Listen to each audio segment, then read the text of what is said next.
Bible గ్రంథంలో యేసుప్రభువుకి మరియు సాతానుకు మధ్య గల ఒక సంఘటన ఉంది. యేసుప్రభు బాప్తిసం తీసుకున్న తర్వాత ఒక సాతానుని కలిశాడు. అది ఎలా అంటే, యేసుప్రభు వారు ఒంటరిగా సమయం గడపడానికి ఒక ఎడారిలోనికి వెళ్ళాడు. అక్కడ దేవుడితో ఏకాంతంగా కలుసుకొని మాట్లాడాలని ప్రార్థించాలని వెళ్ళాడు.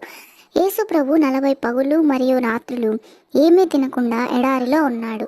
కాబట్టి ఆయనకు చాలా ఆకలిగా ఉంది. ఎడారిలో ఉండగా ఒక సంఘటన జరిగింది.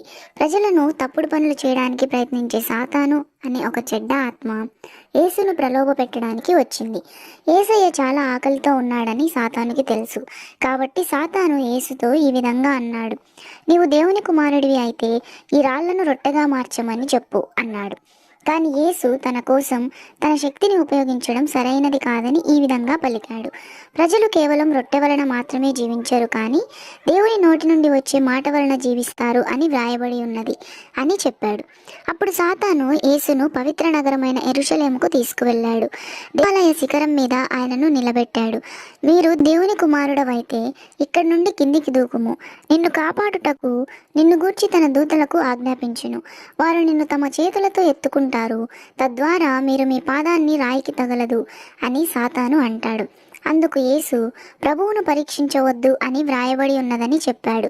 చివరకు సాతాను యేసును చాలా ఎత్తైన పర్వతానికి తీసుకువెళ్ళి అక్కడి నుండి ప్రపంచంలోని అన్ని రాజ్యాలు మరియు వాటి యొక్క వైభవం చూపి, నీవు మోకాళ్ళుని నన్ను ఆరాధిస్తే ఈ రాజ్యముల మహిమయు నీకు ఇస్తాను అని అన్నాడు.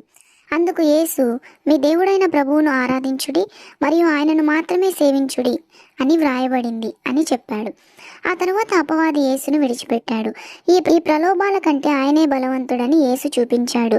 ఈ విధంగా యేసు ఎడారిలో శోధింపబడ్డాడు అనే కథ ద్వారా మనం ఏం తెలుసుకుంటామంటే, కొన్నిసార్లు మనం కఠినమైన ఎంపికలను ఎదుర్కోవాల్సి ఉంటుంది, కానీ అది కష్టంగా ఉన్నప్పుడు కూడా సరైన పనిని ఎంచుకోవచ్చు.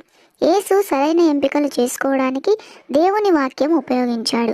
ఏది సరైనదో మరియు ఏది నిజమో మనకు తెలిసినప్పుడు ఎలాంటి ప్రలోభాలకైనా వ్యతిరేకంగా బలంగా నిలబడడానికి మనకు సహాయపడుతుంది అని ఈ కథ మనకు గుర్తు చేస్తుంది.